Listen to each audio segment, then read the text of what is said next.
sunnatihi ila yawmi ddin. Mbokk yi asalaamaaleykum wa rahmatullahi wa barakaatu.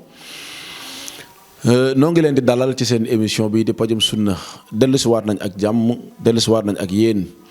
ci beneen point ci beneen waxtaan. noo ngi ñaanal jàmm ñiy suivre émission bi yëpp di ziar bu baax a baax kilifa télé bi monsieur Sow yal na ko yàlla defal jàmm. buuna mi nga xam ne mooy suñu réalisateur suñu coordinateur monsieur Nia ñoom ñëpp yàlla na ñi ngay jàpp ci émission bi vraiment yàlla na yàlla sàmm leen. kon mbokk yi tey dañuy dugg ak yéen directement ci li ñuy tuddee la possession des djinns olof di ko tuddee saddum jinne saddum jinne wala ci beneen anam daanu ay rab tubaab moo koy wax possession olof di ko wax sadd wala ci benn anam daanu rab. mbokk yi loolu mooy lan ak nu muy amee bu ngeen suivre suñu émission yi jàll expliqué woon nañ ne jinne énergie la day mën a jaxasoog ngelaw mën a jaxasoog lu ne moom yàlla da ko mooy capacité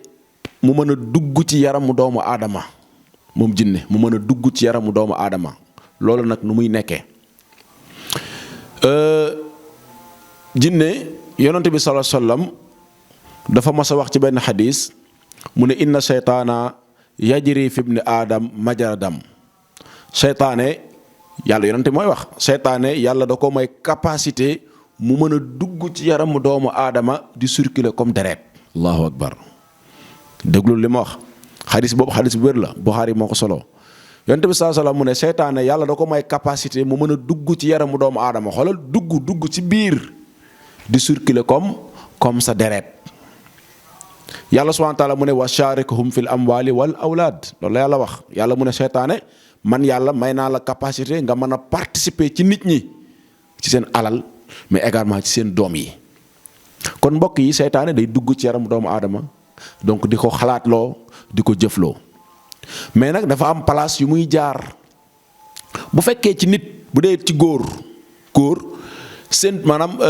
lu ñuy tudde ay brèche dafa am yaramu doomu aadama dafa am ay brèche ci brèche yooyu la seytaane di jaar pour man laa posséder. bu dee góor souvent góor ay brèche am dafay nekk ci genou bi ba ci jumbux bi souvent seytaane bu amul accès ci góor ci place yooyu pour mu posséder ko dafay nekk problème. mën na koo branché nag njabar maanaam buñ ko yónni woon njabar tey ne ko defal ma njabaral demal nga njabaral ma kii njabar bi moom bu ñëwee mën na koo placé fi mu koy placé moo xam ci dënn bi moo xam ci bopp bi moo xam ci ndigg li moo xam ci tànk yi fa mu ko bëgg a placé mën na ko faa placé mu dem waaye moom ci jëm boppam du am accès daal di lay dugg. moo tax mën ngaa gis góor boo xam ne maanaam góor nga liggéey ko mu jàpp moo gën a bari luñ koy gis nga gis góor buy daanu ay rab loolu bariwul. alors que bu dee jigéen nag jigéen moom yaramam yëpp ay brèche la. ba mu des xar kanam bi ak loxo yi maanaam bu ma nee loxo yi mooy lii mais jigéen moom fépp ay brèche la man gis naa koo xam ne faj naa koo xam ne seytaane bi mu koy possédé fii la jaar parce que solul woon dàll dafa génn di dox solul dàll donc seytaane bi daal di jaar fii waaye ba mu teg tànkam rek mu dugg mu jàll. faj naa aussi koo xam ne yaayam la jinne bi possédé woon fekk ko ci biiru yaayam moom donc ndaw si dafa ñëw ñu koy moccu. yàlla dogal jinne bi réagir ma laaj ko kii foo ko toppee mu ne ci biiru yaayam laa ko fekk ma ne ko foo jaar ba egg ci biiru yaayam mu ne yaayam dafa ko ëmboon di dox ngelaw li fel sër bi pooj bi daal di feeñ nee na ma jaar ci pooj bi accéder ba ci biir bi fekk fa xale bi ànd ak moom ñëw àdduna donc moo tax pour ngeen tàqale ma ak xale bi mënu leen ci dara. donc jinne yi aussi tamit bu ñu la possédé ana lu ñuy def ci yow maanaam bu ñu la possédé ba dugg ci sa yaram mën nañ laa waxloo n'importe quoi bu dee nga am jëkkër mën nañ laa ñaanloo baat mën nañ laa daaneel saa yu ñu la bëggee daaneel mën laa daaneel lu leen neexul doo ko def buñ bëggee nga bàyyi jàng wala booy jàng te sa njàng mi neexu leen ñu commencé di la attaquer maanaam école nga feebar kër gi nga wér école nga feebar kër gi nga wér buñ la attaquer te bëgguñu nga liggéey moom doo laal boo liggéey jee feebar boo toogee wér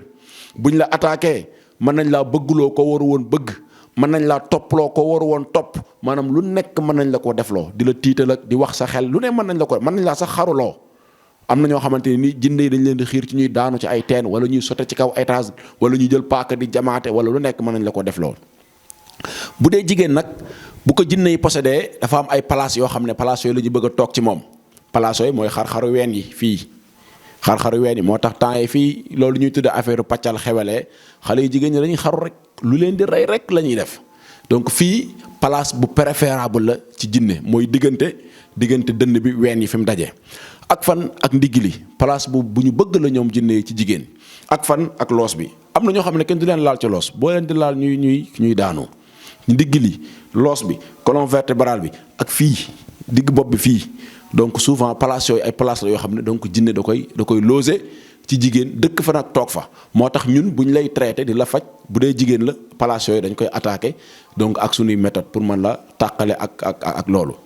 kon mbokk yi lii lañ bëggoon tënk ci wàllum possession des djinns mu des nag nan lañ koy fajee lan mooy traitement bi parce que kuy daanu ay rab maanaam kuy daanu comme bu demee école daanu ñu fopp indi yaa ngi dégg bu tiitee daanu. léeg-léeg jinne bi di ko daaneel muy daanu loolu moo gën a neex a faj ci monte jinn loolu jarul garaaw la bari li ngeen di seetaan ci yeneen télé yeeg yeneen émission yeeg wala ci YouTube beeg benn waaye buy garaaw fii di yuuxoo ko nit ki di supp jalañ loolu du dara loolu lu yomb traité la bu nga ñu toppee émission bii di ñëw ñu expliquer leen ko bu soobee yàlla yal na yàlla defal leen jàmm salaamaaleykum